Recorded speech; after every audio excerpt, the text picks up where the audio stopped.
listening to Part 5 of our 28-part series, The 7 Medicines, The Wise Woman Way, with Susan Weed at Time Monk Radio. Hello, Susan. Welcome back to Time Monk Radio. Hi, Gemini. And I just want to let everybody know that I don't promise to keep it to 28. It might go over. You know how we did with the mints, and we did a whole extra 4 shows on the mints. Once I get into a theme, sometimes I am just unstoppable. And especially with this theme, which is so close to my heart, the 7 medicines. And everyone will recall that each one of my books, Wise Woman Herbal for the Childbearing Year, New Menopausal Years, The Wise Woman Way, Breast Cancer, ? Breast Health, ! The Wise Woman Way, and down there, Sexual and Reproductive Health for Men and Women, The Wise Woman Way, that they're all based on the 6 steps of healing, also known as the 7 medicines. It is truly one of my 3 great ideas that I have had over the course of my life. So last month, we kind of got into the 7 medicines. We looked broadly at them. We talked about how we would proceed, that we could use them step by step. We could try the first medicine. If it didn't work, go on to the second one, go on to the third one, and so on, or that we could use the first one, and if we didn't get the results we wanted, add on the second one, add on the third one, and so on, or that we could simply do them all at once in a global way. And then we started moving into looking at each one of these 7 medicines much more closely. And the past 2 weeks, we've been looking at the first medicine, which is Serenity Medicine. When I'm talking about the 6 steps of healing, I call it do nothing in it. Step 0, which is why there are 6 steps, because they end with 6 even though there's really 7. Do nothing, go with the flow. So you can check back last week and the week before that where we were talking about step 1. And tonight and for this entire month, for every one of the 4 shows this month, I'm going to be talking about a medicine that is extremely important, very dear to me, and one of the real basics of the teaching of one of my primary mentors, Gene Houston, and that is story medicine.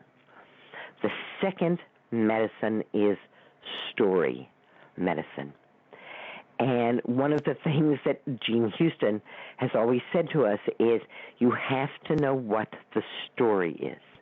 When you know what the story is, then you can say, oh, yes, I'm in this particular chapter, and this is what's happening. Or you can say, okay, I'm supposed to be this particular character. I finally got a chance to see the movie Into the Woods. I've actually seen the play several times, but really wanted to see the movie because I love Meryl Streep. And for me, one of the highlights of this movie was a point at which one of the characters accused Meryl's character of being mean, and she looked at them and she said, I'm the witch. I'm supposed to be mean. And it's just so, you just got to stop in your tracks and go, well, yeah, she's right. She's playing the mean character. And so when we know the story, we know what character we're playing.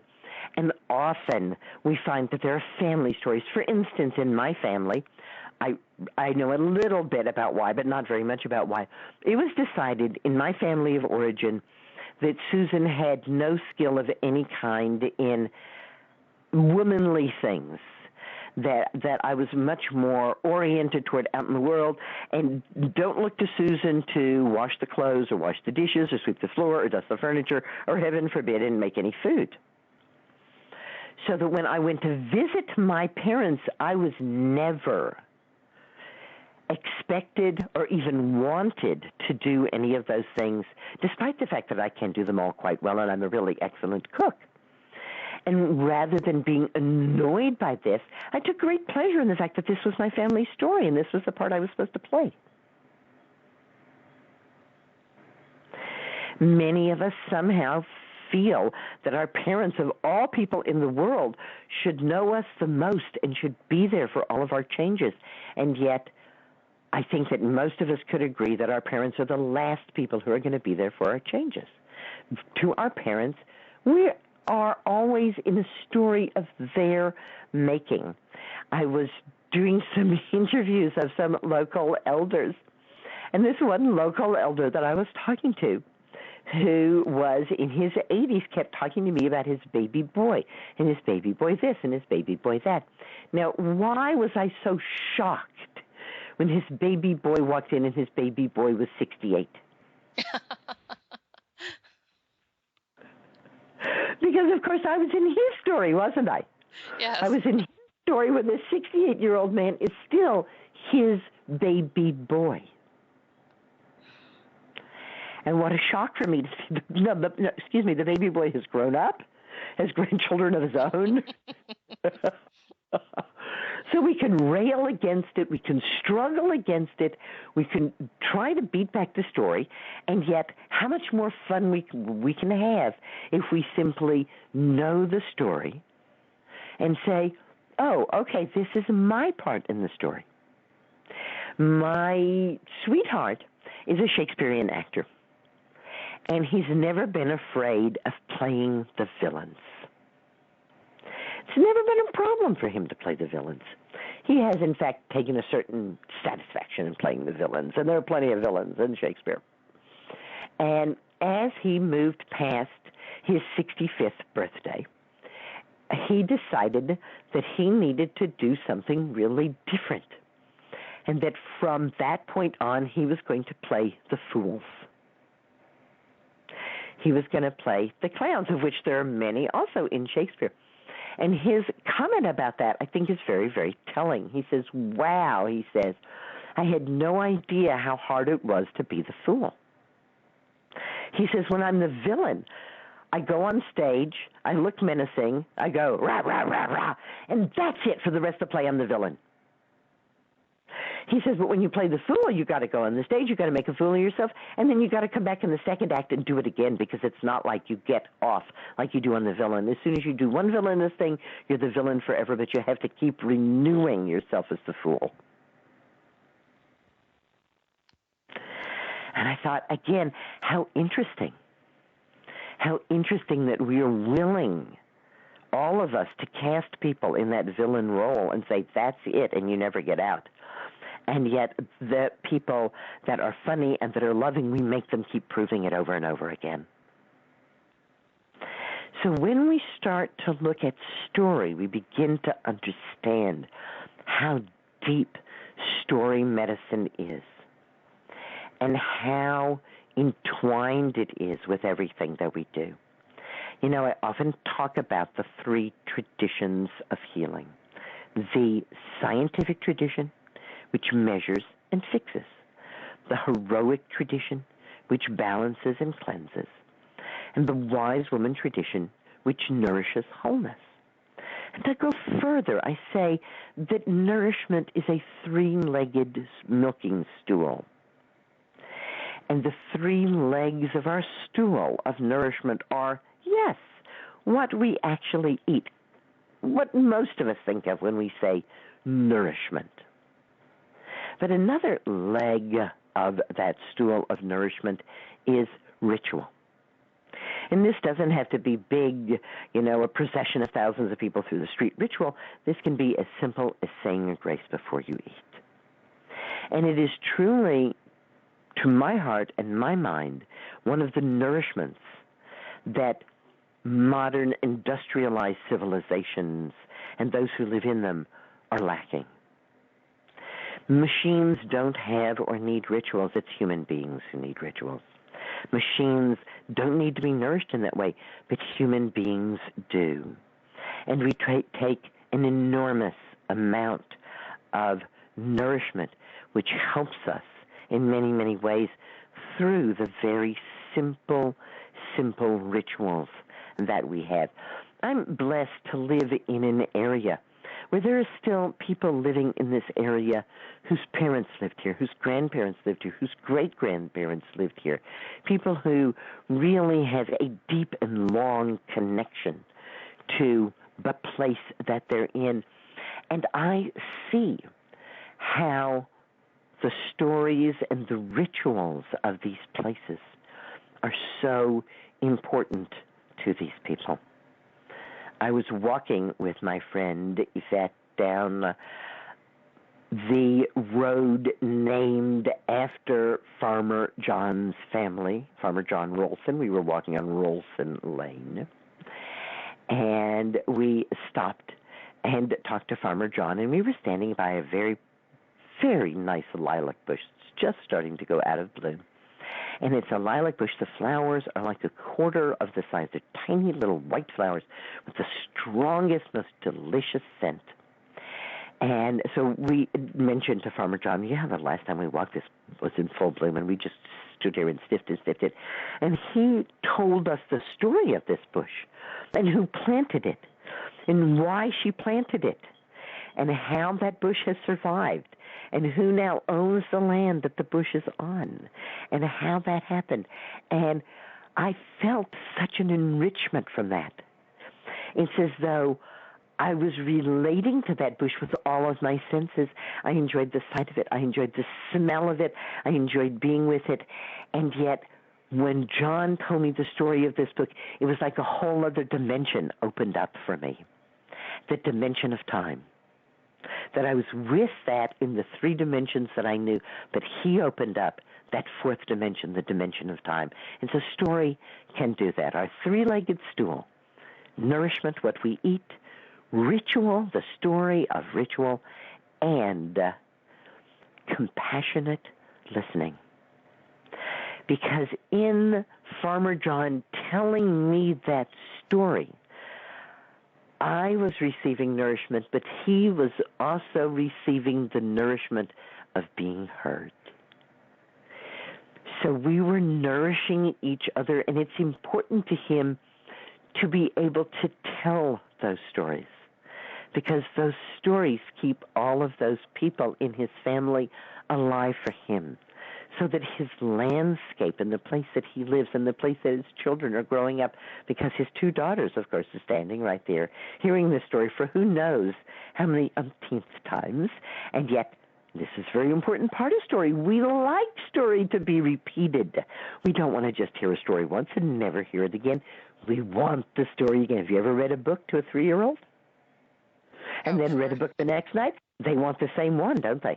Absolutely. They want to hear the same story.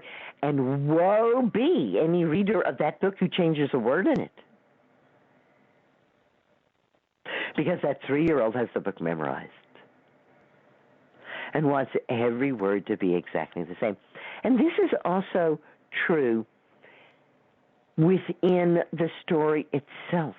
We like repetition within the story itself. We like to hear the same thing going on in the story, the same words repeated in the story throughout the story. It gives us a sense that the story of our lives has meaning, and that the repetitions of our lives have meaning. You know, in the heroic tradition, there's a story that says life is a school, and you have experiences so that you can get a grade and pass that experience. This leads us to believe that if we have the same experience again, somehow we have failed, and we've had to repeat the grade. We failed 7th grade, or we failed 10th grade, or whatever it was, and now we have to go back and do it again. But if we look at a tarot deck, we will see that there's only so many experiences that can come to any one life, and I hope that each one of you has the opportunity to live long enough to come back around the spiral and to repeat these experiences. Because each time we repeat these experiences, we are in that fourth dimension. We are in a different time. We might say, oh my gosh, here we go again. Now my lover is deserting me. Oh my gosh, here we go again. Now a flood is taking away my home. And yet at the same time we can say, and I'm a different person. And I have a different response. And I have a different way of being. And so we can actually see when we come around to the same story, when we come around to the same experience, it's almost like a way for us to see our growth and to see our change. It's like living with a child. We know that the child is growing, and yet, except for the fact that we have to keep buying them new shoes and new clothes, it's kind of invisible. We don't really see them. But should they go away and then come back even within a couple of weeks, now we're going to see that. And just so, going through our experiences in life again and again brings that mirror to us so that we can really see our growth and our change. The wise woman tradition doesn't believe that we're going to school, or that we're getting grades, or that we're passing or failing. The wise woman tradition says it is indeed a spiral.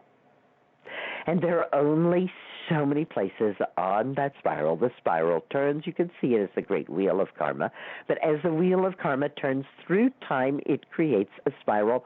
Or more specifically, as the wheel of karma turns through time, it creates a helix, which is a spiral that moves through time. That's our DNA. That spiral that moves through time. Story is how human beings are made. We are made from that spiral moving through time, the ultimate story of all that is.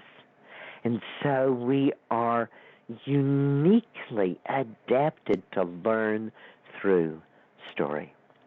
For me, one of the great delights of being a teacher is getting to be a storyteller as well, and to see that I can help people relate to plants not by filling their ears with dry information, but by inviting them to join me in the exciting story of working with the plants. I know for me, this was an enormous watershed in my study about herbal medicine. I first became interested in herbal medicine in 1965. I went to the main branch of the Manhattan Public Library, asked for books about herbal medicine, and they gave me all 4 books they had about herbs, and 3 of them said to put basil with my tomatoes. It's good advice, but it was not the advice that I was looking for. In the next 10 years, I was able to find a few more books about herbs, and they were all pretty dry. Rosmarinus, officinalis, rosemary, a perennial evergreen shrub with opposite lanceolate, dark green leaves, and blue flowers in whorls at the axils. You know, it's just not very interesting, is it? Okay, it's factual. You know, it's not like deadly, but yawn. And then, in the mid-'70s, someone came to me with a book by Juliette de Berkeley-Levy called Common Herbs for Natural Health. Already there's a story in the title, isn't there? And I opened it up, and it said, Ross is tears, Marinus is the sea. Rosmarinus, rosemary, is the tears of the ocean. The Virgin Mary laid her cloak on the rosemary bush to fumigate it during her long journey. And because her cloak was blue, the flowers of the rosemary bush turned blue in appreciation. And the rosemary, which used to die, became an evergreen shrub in celebration of the evergreen life that the Virgin and her Son give us. Now, you don't have to agree with this story to agree that it's a lot more interesting than what I said before. And yet, it's the same information, because as a human being, you crave story. You create story, and you live by the stories that you have created. This can sometimes be difficult for us to see, and it is often very difficult for us to believe. Most of us feel as though we're in a story that we didn't have any part in creating or casting or writing, and that we're just being pushed around from one experience to the other. And yet when we move to story medicine, we start to give ourselves the opportunity to both look at the stories we tell ourselves and to see if we want to change any of those stories. One of my very first teachers was a woman named Margot Geiger. And Margot was a reflexologist. She had I don't know, I guess we'd have to call it a rather sadistic sense of humor. I went to many parties with Margot. She'd like to go to parties, and I'd be by her side, and she'd say, "Look around the room. Who do you think is the sickest in this room?"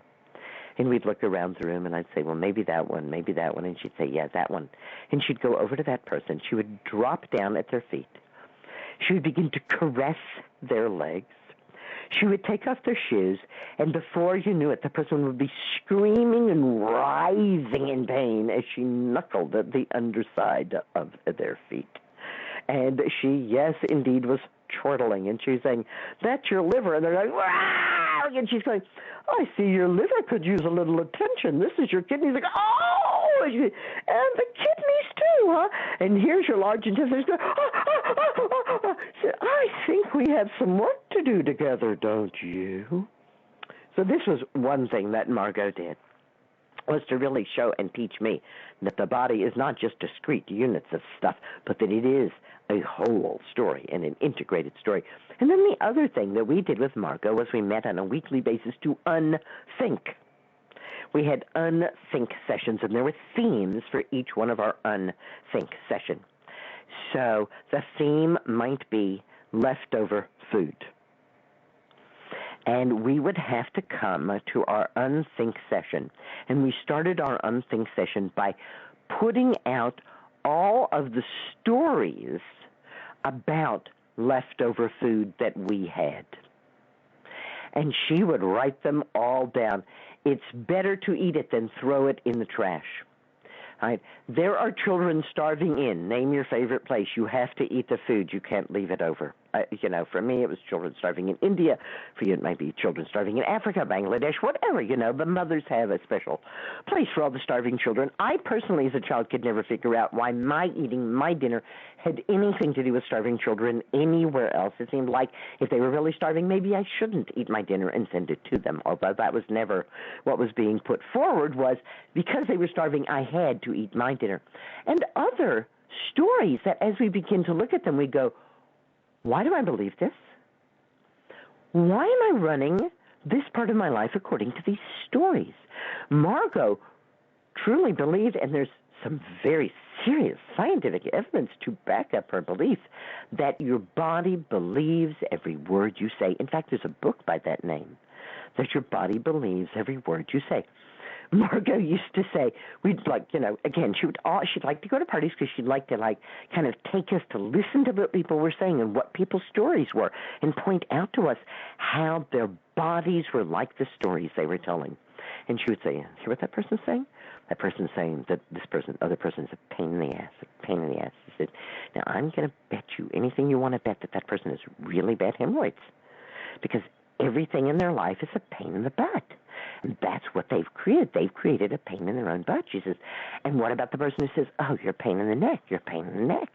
She said, they're going to have a stiff neck. And at first I thought, this woman is totally crazy. That doesn't happen. You can't say this person's a pain in the neck and then gets a stiff neck. And yet I have to say, in the decades since Margot Geiger, and then after her, of course, Louise Hay, basically coming along on the same thing. Your body believes every word you say. And so we begin to see then that our stories are actually the stories that our bodies are playing out. So that story medicine is not just something up here in our minds, yakka, yakka, yakka, yakka, frontal lobes going on, but that the body pays particular attention to those stories and is guided by those stories. The book that I mentioned, Your Body Believes Every Word You Say or Every Word You Think, the woman who wrote it, and I do apologize, I can't remember her name right now, talks about studying to do massage work. And I believe it was in France. And there was a woman next door to her, very, very crimped up and almost crippled with arthritis. And they would both come out of their houses at about the same time in the morning. She to go off to her studies, and the old woman to go off to the market, hobbling with a cane, bent over in obvious pain. And one morning, when the writer of the book came out to go off to classes, her next-door neighbor, the old lady, wasn't there. And so she turned instead of going to her classes and went to the woman's house and knocked at the door, and there was no answer, and she pushed open the door and went in, and the woman had died. And she was laying on her bed completely straight and in a completely relaxed position. And the woman writing the book said that was her epiphany. That she realized that this woman had been told that she had arthritis, had been told that she would be crippled by it. And insofar as she told herself that story, her body did its best to live up to that story. But that when she died, she no longer told her body that story. And so in death, her body came back to its perfection. People sometimes think I'm pulling their legs when I say that we are indeed already perfect. It's a hard story for many people to accept because they know firsthand where that pimple is, where that mole is, where that pain is, where that bad thought is, where that cut is, where that da-da-da. And yet, story medicine allows us to include all of these things into our story of perfection. In other words, the fact that we are created in perfection does not mean that there's nothing wrong. My other very important mentor, Elizabeth Kubler-Ross, used to say to us, I'm going to have a T-shirt made, and it's going to say, you're not okay, and I'm not okay, and that's okay. And this is one of the choices that story medicine gives us. Story medicine gives us the opportunity to say, I'm not okay, and that's okay. I can be okay about being not okay. What story am I telling myself? The desire for a story, especially when we're injured or when we're sick, is a very powerful desire. This desire, this curiosity to know what is making me sick, how have I gotten injured, what can I do to get better, leads us to seek a story, leads us to seek a diagnosis, because diagnosis is a story, isn't it? I have this pain, I have this problem. What is it? What caused it? And how do I get rid of it? A diagnosis and a prognosis. This is what we can expect if we do this, that, or the other thing. This is what we're going to be talking about next week. Next week, we're going to be talking about the urge toward diagnosis, how we move into the second river of healing, story medicine, and how it becomes subverted by our desire for diagnosis. What literally happens to us when we seek out that diagnosis and when we get that diagnosis, and how that can often be the biggest block to our being able to be healthy. Sounds kind of strange, doesn't it, Gemini? It does, Susan. Does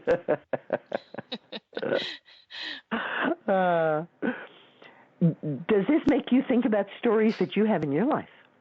It does. And when you're talking about the body believes what you say, I don't have television in my home, and I happened to be out and about, and there was a cooking program on, and almost every other sentence was the word hate. I hate this, or I hate that, or I hate when this happens. And I find that very interesting, what you're saying this evening. Yes, that my teacher, Margot Geiger, would be able to tell us, or Louise Hay probably would be able to tell us what kind of physical malady a person who hates everything is going to be expressing. Yes, and it's said so casually. It does make you wonder. Because our culture doesn't teach us to appreciate our honor story. Yeah, I would agree with that. Very interesting. Yeah. So we'll be back next week talking about diagnosis, the problem with diagnosis, and how diagnosis can be a fast trip into the seventh river. Excellent. Until then, thank you all for being here with me, Susan Weed and Jim and I here on Time Monk Radio, as we reweave the healing cloak of the ancients. Green blessings. Good night, Jim and I. Good night, Susan. Thank you so much. This concludes part 5 of our 28-part series, The 7 Medicines, The Wise Woman Way, with Susan Weed at Time Monk Radio.